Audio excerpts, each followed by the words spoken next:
My breath caught as I stared at the eviction notice, pinned to my cabin door with a rusty nail, the ink smearing like it was mocking me. 3 armed guards had left at dawn, their boots still etched in the dirt outside. "Get out in 48 hours, or we'll burn your stuff," their note warned. This was my grandpa's lake cabin, my only tie to him, and the HOA thought they could steal it. But I'd uncover their $3 million scam and make them choke on their own lies.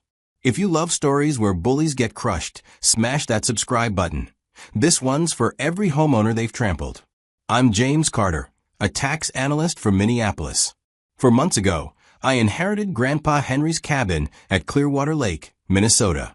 As a kid, I spent summers there, fishing with him, until I was 16, when my parents' divorce tore our traditions apart. Grandpa died at 90 last fall, and I hadn't visited in 15 years. After a rough work year, I needed peace, so I drove up to see my inheritance and feel those old memories again. The 3-hour drive soothed me. City roads gave way to fields, then dense pine forests and sparkling lakes. The air smelled sharp, like pine and water. When I turned onto the dirt road to the cabin, my heart lifted. Through the trees, I saw the shoreline and the small A-frame cabin, exactly as I left it. The wooden walls smelled of campfires and summers. The old couch sagged where Grandpa and I played cards on rainy days. Dusty fishing rods hung on the wall. That first night, I sat on the porch with a soda, watching the lake turn red as the sun set. For the first time in years, I felt calm. I fell asleep planning repairs, new porch boards, a fresh coat of paint, maybe even the dock Grandpa always wanted. But at 5 a.m., I woke to heavy boots stomping outside. I opened the door to 3 guards in black uniforms, one holding a clipboard. "James Carter," he barked. "Clearwater Lake HOA says you're trespassing. You've got 48 hours to pack up or face a $30,000 fine." He shoved a thick envelope at me. My stomach dropped. "There's a mistake," I said, voice shaky. "My grandpa owned this place for 60 years. The guard just smirked. "Talk to Mrs. Larson at the HOA office. Opens at 8. They climbed into a shiny SUV with Clearwater Lake HOA in bold letters and drove off. I stood there in my pajamas, clutching the papers, my mind racing. This wasn't the quiet lake community I knew as a kid. Still reeling, I walked to the small dock by the lake. Grandpa's old rowboat sat under a tarp, the wood creaking under my feet. I'd spent hours here listening to his stories. How could anyone say this wasn't mine? As I stared at the water, an old man approached from the next cabin. "You Henry's grandson?" he asked, offering a hand. "I'm Tom Wilson, your grandpa's fishing buddy for 50 years. His face darkened when I told him about the guards. "That's Nancy Larson's work," he said, voice low. "She's run the HOA for 4 years, acting like she owns the lake. Been pushing out old cabin owners for her fancy condos. Your grandpa fought her until he got sick." I spent the morning reading the eviction papers.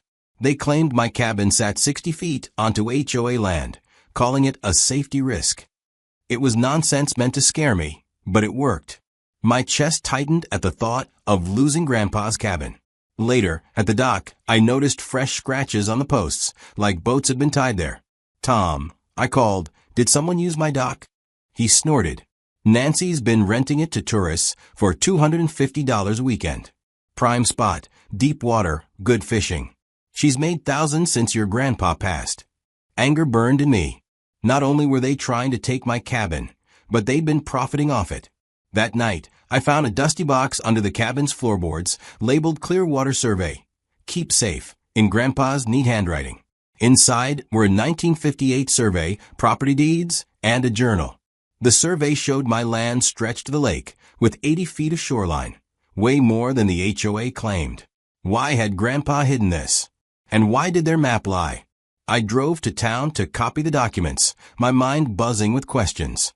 The journal had notes about property lines and fights with the HOA. One entry from 5 years back stopped me cold. Nancy Larson offered to buy my lot for condos. Lowballed me. When I said no, she hinted at new rules to make my cabin illegal. I'm ready for her.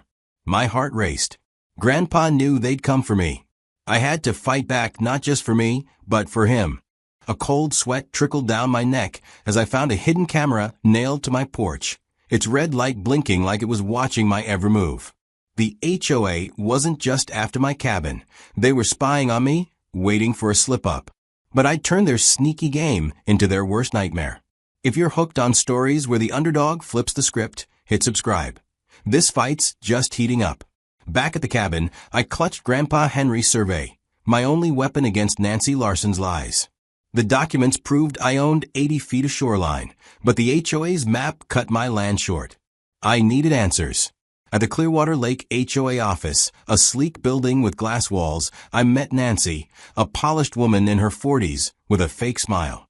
"Mr. Carter," she said, barely looking up, "your cabin's on community land. Pay the $30,000 fine, or leave." I held up Grandpa's survey. "This says I own to the lake. Your map's wrong." Her smile tightened.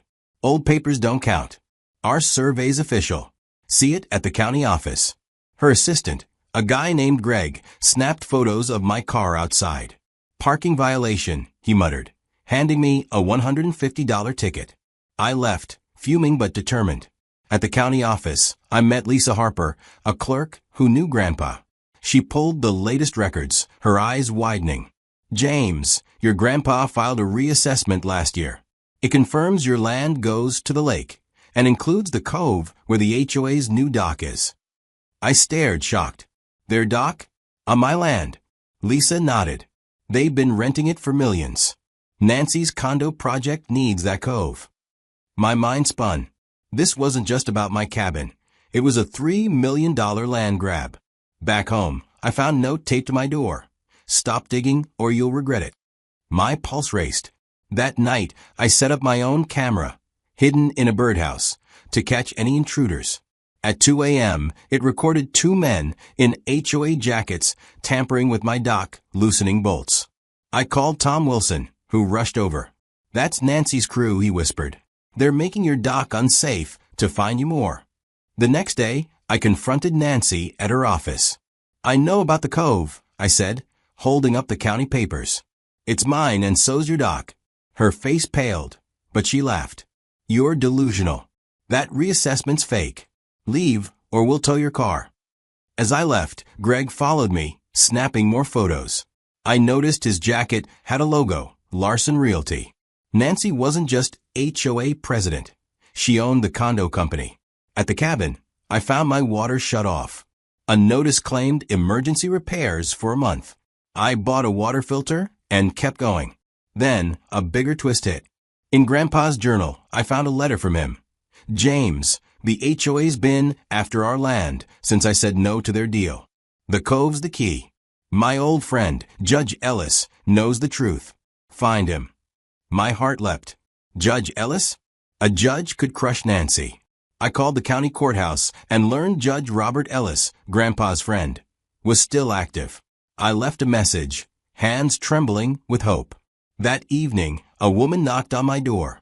"I'm Sarah Miller, your neighbor," she said. "I'm a lawyer. Tom told me you're fighting Nancy. I got fined $5,000 for my shed being too close to the line. I want to help." Over coffee, Sarah shared how Nancy had harassed her for years. "She's scared now," Sarah said. "Your county papers spooked her, but she'll fight dirty." As we talked, my camera buzzed. Footage showed Nancy herself sneaking onto my dock, planting a broken board labeled hazard. I grinned at Sarah. We've got her.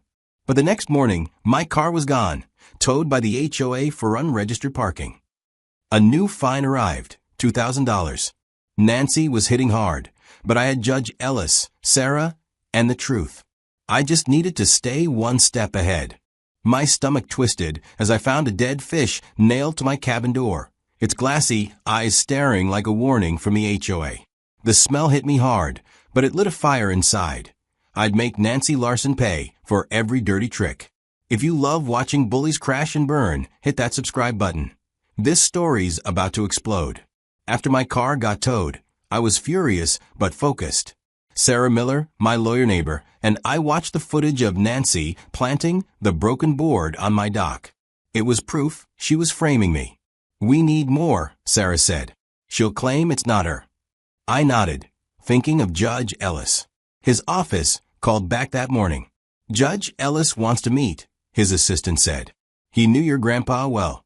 Tomorrow, 10 a.m. Hope surged, but I kept it quiet. At the cabin, I found my power cut off, another HOA emergency. A note warned of a $10,000 fine for unsafe wiring. I bought a generator and called Tom Wilson. "Nancy's desperate," he said. "She knows you're onto her." He handed me a folder. "This is for Mike Evans, an HOA board member. He's sick of her." Inside were bank statements showing $800,000 funneled from HOA fees to Larson Realty. My tax analyst brain kicked in. This was embezzlement. "Mike's scared," Tom added. "Nancy threatened his house if he talked." I met Mike at a diner, a nervous guy in his 50s. "I'll testify if you protect me," he whispered. "Nancy's been skimming dues for her condos." "That dock you own?" "It's her cash cow, $1 million in rentals." My jaw dropped. The cove was bigger than I thought. Back home, I found my mailbox smashed, paper scattered. A new notice claimed my cabin violated fire codes and demanded $15,000. I was running out of time. That night, Sarah and I planned our move. "We confront her at the HOA meeting in 2 days," she said. "Show the footage, the bank records, everything." As we spoke, my phone buzzed, a text from an unknown number. "Drop this, or your cabin burns." I showed Sarah. "Nancy's losing it," she said. The next morning, I drove to meet Judge Ellis. His office was old, stacked with files. "Henry was my best friend," he said, eyes sharp. "He told me about Nancy's land grab years ago.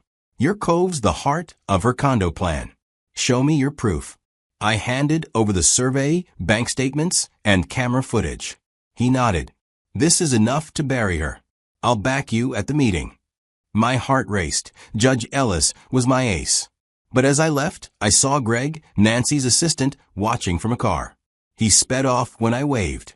Back at the cabin, I found my generator stolen and a new camera on my porch. They weren't stopping. I called Lisa Harper at the county office. "Can you confirm the cove's mine in writing?" I asked. She hesitated. "Nancy's been pressuring my boss, but I'll get it done." That afternoon, a bigger twist hit. Tom called, panicked. "Mike's gone. Packed up and left town. Said Nancy threatened his kids." My stomach sank. Without Mike, the bank records might not stick. Sarah stayed calm. "We've got the footage and Judge Ellis. It's enough." But doubt crept in. That evening, I found a hidden note in Grandpa's journal. "If they come for the cove, check the dock's foundation." I left proof. I grabbed a flashlight and rode to the dock. Under the water, bolted to a post, was a waterproof box. Inside was a 1960 deed signed by the county, giving Grandpa the entire cove, including the HOA's dock. My hands shook. This was dynamite. As I rowed back, headlights flashed. Greg and 2 HOA guards stood on my shore. "You're done, Carter," Greg yelled. "Hand over those papers, or we take them." I hid the deed in my jacket and faced them, heart pounding. "Try it," I said, gripping my flashlight like a weapon. They stepped closer, but Sarah's car pulled up, headlights blazing. "Back off," she shouted, phone out, recording. The guards froze, then bolted. Sarah grinned. "Got it all. This'll kill Nancy at the meeting." But as we walked back, a new notice was nailed to my door. "Eviction tomorrow, 6 a.m. Nancy was going all in. I had one day to turn this around. My chest tightened as I clutched the old photo of Grandpa Henry and me fishing, found in the deed box, its edges worn from his hands. The HOA's eviction threat loomed, but this picture reminded me why I fought, for family, for memories. I'd make Nancy Larson rue the day she targeted my cabin. If you love stories where heart fuels revenge, hit subscribe. This one's personal. After Sarah scared off Greg and the guards, we sat in my dark cabin, lit by a lantern since the power was still out. The 1960 deed was our trump card, proving I owned the cove and the HOA's dock. "This changes everything," Sarah said, her eyes bright. "Nancy's condo deal collapses without that dock." I nodded, but the 6 a.m. eviction notice weighed heavy. "They're coming tomorrow," I said. "We need the HOA meeting to stop them." Sarah squeezed my arm. We've got Judge Ellis, the footage, and the deed. We'll win. Her confidence lifted me, but I saw worry in her eyes. She'd lost her brother to a shady land deal years ago. She told me earlier. This fight was personal for her too. At dawn, I met Tom Wilson by the lake. His hands shook as he handed me a USB drive. This is from Karen Lee, another neighbor, he said. Emails between Nancy and her lawyer, plotting to fake violations on your cabin. I stared, stunned. Why is Karen helping now? Tom sighed. Nancy fined her $8,000 for her dog barking. She's fed up. The emails showed Nancy's lawyer, Paul Reed, advising her to bury Carter in fines to force me out. My anger flared. Nancy wasn't just greedy. She was evil. Back at the cabin, I found my front door kicked in, mud tracked inside. A note read, "Last warning, Carter." My fishing rods were snapped in half, Grandpa's old tackle box smashed. Tears stung my eyes. This was my home, my past. I called Sarah, voice breaking. They trashed the place. She arrived in minutes, hugging me tight. They're scared, James. We're close. We cleaned up, salvaging what we could. Sarah found a carved wooden fish Grandpa made me when I was 10, cracked but whole. He'd be proud, she said softly. I held it, feeling him with me. That afternoon, I drove to the HOA meeting hall to prepare. A crowd of neighbors gathered outside, whispering. An older woman, Ellen Brooks, approached. "You're Henry's boy?" she asked. "I owe him. He helped me keep my cabin when my husband died. Nancy's been fining us all $3,000 for my flowers, $5,000 for a fence." Her voice cracked. "We're with you." My throat tightened. This wasn't just my fight anymore. Inside, I met Judge Ellis, who reviewed the deed. "This is ironclad," he said. "Nancy's in deep trouble." But as we spoke, Greg burst in, smirking. "Carter, your cabin's being boarded up right now. Should have left." I ran outside, Sarah and Tom behind me. At the cabin, 2 HOA workers were nailing plywood over my windows. "Stop," I yelled. They ignored me until Sarah flashed her lawyer badge. "This is illegal," she snapped. They backed off, muttering. Back at the hall, the meeting started. Nancy stood at the podium, all smiles. "Mr. Carter's cabin violates our rules," she said. "We're protecting the community." I stood, holding the deed. "You're lying, Nancy. I own the cove and your dock." Gasps filled the room. Nancy's face froze. "That's nonsense," she stammered. I played the footage of her planting the board. Neighbors booed. "She fined me for my mailbox," one shouted. "My car got towed for nothing," yelled another. Nancy's lawyer, Paul, tried to calm her, but she snapped, "Shut up, Paul." Judge Ellis stood. "I've seen the deed. Carter's land is legal." Nancy explained these emails. I showed Karen's USB on the projector. The crowd roared as Nancy's lies unraveled. But she wasn't done. "You'll never win," she hissed at me. "I've got friends in high places." As the meeting ended, a new twist hit. Lisa Harper called. "James, Nancy's filed an emergency injunction to block your deed. It's with a judge she knows." My heart sank. Nancy was pulling strings. Sarah grabbed my hand. "We'll fight this. Together." I looked at the photo of Grandpa and me, vowing to finish what he started. My heart skipped as I found Grandpa's old pocket knife stabbed into my porch rail, a crumpled note tied to it. "You're next, Carter." Nancy Larson's threats were closing in, but that knife, Grandpa's favorite, felt like his way of saying, "Fight back." I'd make her regret crossing me. If you love stories where the good guy swings hard, hit subscribe. This one's a knockout. After the HOA meeting, Nancy's injunction news hit like a punch. Sarah and I huddled in my cabin, the lantern flickering. "Her judge friend's dirty," Sarah said. "But Judge Ellis is tougher. He'll counter it." I gripped Grandpa's photo, the one of us fishing. "I can't lose this place," I said. Sarah's eyes softened. "You won't. My brother lost his home to crooks like Nancy. I'm in this for you and him." Her words grounded me. We weren't just neighbors now. We were family in this fight. The next morning, Tom Wilson banged on my door. "James, check this." He showed me a text from Karen Lee. Found Nancy's ledger in the HOA trash. She's been skimming $1.2 million. My jaw dropped. Karen met us at the dock, nervous. It lists fake fines, dock rentals, everything, she said, handing over a battered notebook. My tax analyst skills kicked in. Every entry screamed fraud. This'll destroy her, I said. But as we talked, a boat roared up. Greg, Nancy's assistant, jumped out. Give me that ledger or you're done, he snarled, grabbing Karen's arm. I shoved him back. Touch her again, and you're swimming home. He glared, but backed off when Sarah started recording. You're dead, Carter, he spat, speeding away. Back at the cabin, we found another twist. The ledger had a sticky note. Meet Dia County, 8 p.m. Sarah frowned. D's probably David Holt, Nancy's real estate partner. He's got a rap sheet. We drove to the county office, hiding in my truck. At 8 p.m., Nancy met a man, David. Carter's deed is real, she hissed. If Ellis backs him, my condos are toast. David laughed. Pay the right judge, and it's gone. My blood boiled. Sarah recorded every word. But then, my phone rang, Lisa Harper. James, Nancy's crew is at your cabin, tearing up the dock. I sped back, heart racing. 2 HOA workers were ripping boards off my dock. Stop. I yelled. They froze, then ran when Sarah flashed her badge. The dock was a mess, but I found a metal plate under a plank, engraved. H. Carter, 1960, Clearwater Cove owner. Grandpa had marked his claim.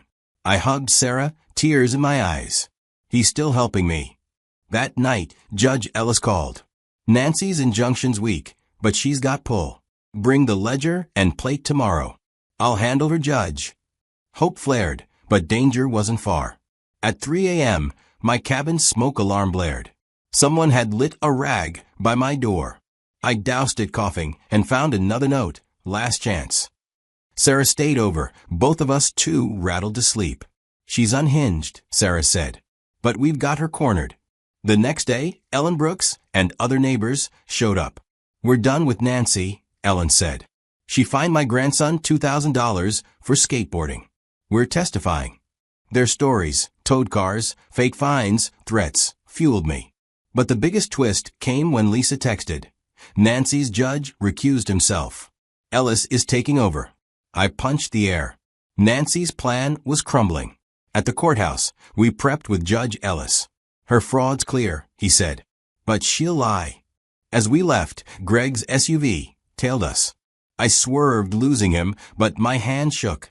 Sarah grabbed my arm. We're close, James. Stay strong. I nodded, thinking of Grandpa's knife. Nancy was desperate, but so was I. The hearing was tomorrow, and I'd bring everything, ledger, deed, plate, and the truth. My pulse raced as I found Grandpa's old fishing hat hanging on my cabin door, slashed with a knife, like Nancy Larson was carving up my memories. It wasn't just a threat, it was personal, and I'd make her pay for touching his things. If you love stories where heart wins over hate, hit subscribe. This one's a battle for family. The courthouse hearing was hours away, and Sarah and I were ready with the deed, ledger, and dock plate. But Nancy's fire stunt shook us. She's scared, Sarah said, her voice steady despite the bags under her eyes. That's why she's hitting low. I nodded, clutching Grandpa's photo. Losing the cabin meant losing him all over again. At 6 a.m., Tom Wilson called, frantic. James, Nancy's at the HOA office, shredding papers. We raced over, finding Karen Lee outside, filming. She's destroying evidence, Karen whispered. Through the window, I saw Nancy and Greg tossing files into a shredder. Sarah called Judge Ellis, who sent a sheriff. The sheriff stormed in, stopping Nancy cold. Step back, Mrs. Larson, he barked. Nancy's face twisted. This is my office. But the sheriff bagged the remaining files. One paper fluttered out, a contract tying Larson Realty to a $3 million condo loan, dependent on my cove.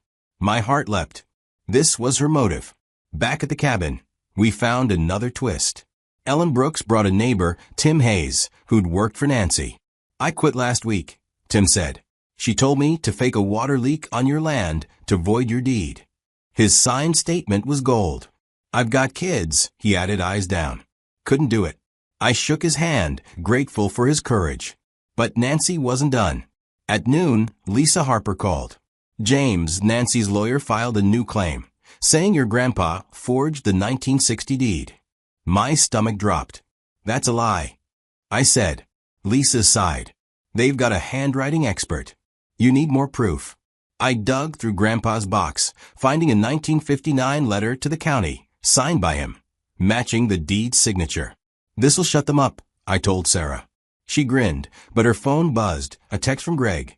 Back off or Sarah's next. Her face paled. He knows where I live, she whispered. I hugged her. We're in this together. That afternoon, neighbors packed my cabin, ready to testify. Ellen shared how Nancy fined her $4,000 for a birdhouse. Tim admitted towing cars for her, hating every second.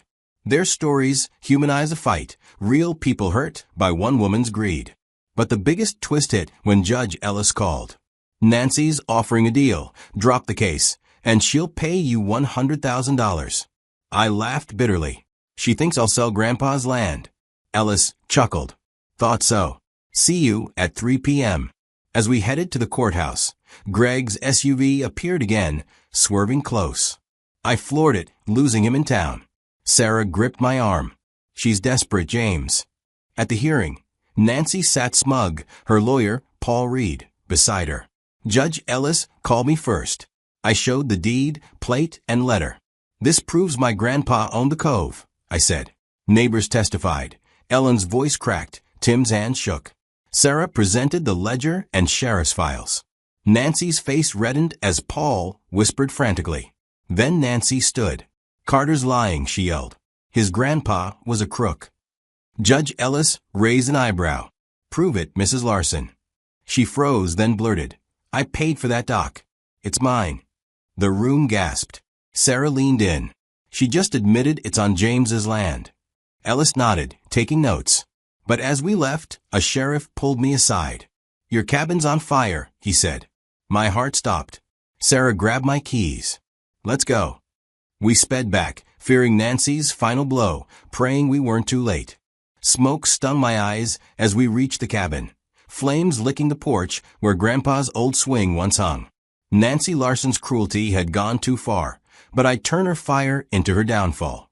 If you love stories where justice burns bright, hit subscribe. This one's ablaze. Sarah and I ran toward the cabin, but firefighters were already there, hosing it down. It's under control, one said. Started on the porch, didn't spread. My relief mixed with rage. I knew Nancy did this. A neighbor, Ellen, hugged me. We saw Greg near your place before the fire. Sarah's jaw tightened. That's attempted arson. We called the sheriff, who found a gas can in the woods with Greg's prints. At the courthouse, Judge Ellis was wrapping up. Sarah burst in, showing the sheriff's report. Nancy's assistant torched James's cabin, she said. The room buzzed. Nancy stood, pale. I didn't tell him to. Judge Ellis glared. You're in deep, Mrs. Larson. I showed the dock plate and ledger again. She stole $1.2 million and burned my home to hide it. Neighbors shouted. She fined me for my kids' bikes. My shed's illegal.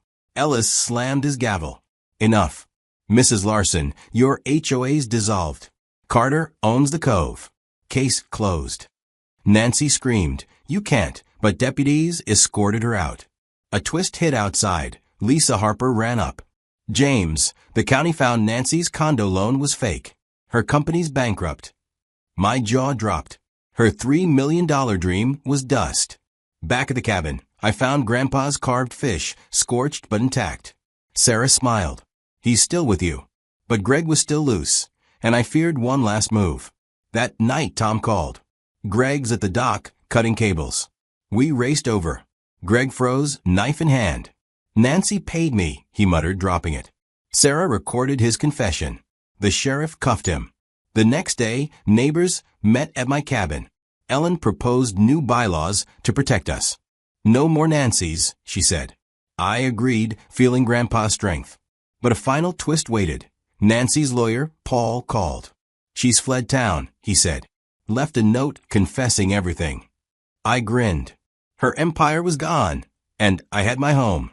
Sunlight hit the lake as I stood on my dock, holding Grandpa's scorched wooden fish, knowing Nancy Larson's reign was over. But her final trick would test my resolve. If you love stories where truth triumphs, hit subscribe. This ending's worth it. After Greg's arrest, Clearwater Lake felt alive again. Neighbors gathered at my cabin, laughing, planning a potluck. Sarah hugged me. "We did it, James." I smiled, but Paul Reed's call about Nancy's confession nagged me. "She left something at the HOA office," he'd said. Curious, I drove there with Tom. Inside, we found a locked safe cracked open. A note in Nancy's handwriting read, "Carter, you win. But I'm not done." My gut twisted. Inside was a fake deed, claiming my cove was hers, dated yesterday. "She tried one last scam," Tom said. Sarah called Judge Ellis, who voided it. "Nancy's facing fraud charges," he said. "She's broke, hiding in Florida." Relief hit, but a bigger twist came. Ellen rushed up. The dock sinking. At the lake, the HOA's fancy dock, on my land, was tilting, cables cut by Greg. Neighbors cheered as it sank, boats drifting free. Nancy's cash cow's gone. Karen laughed. I grinned, seeing Grandpa's justice. That night, we held the potluck. Tim shared how Nancy threatened his kids. Ellen gave me Grandpa's old lake map, found in her attic. "He marked every inch of your cove," she said. My eyes welled up. Sarah and I walked to the shore. "I'm staying," I told her. "This is home." She nodded, eyes soft. "Me too." A final twist hit, Lisa texted. "Nancy's arrested. Tried selling fake deeds online." I laughed, free at last. We formed the Clearwater Owners Group, with fair rules. The moral? Stand up to bullies and family, blood or chosen, gives you strength. As I fixed the cabin, I hung Grandpa's fish by the door, a reminder. Fight for what's yours. If you love this, hit that bell for more stories of winning against the odds.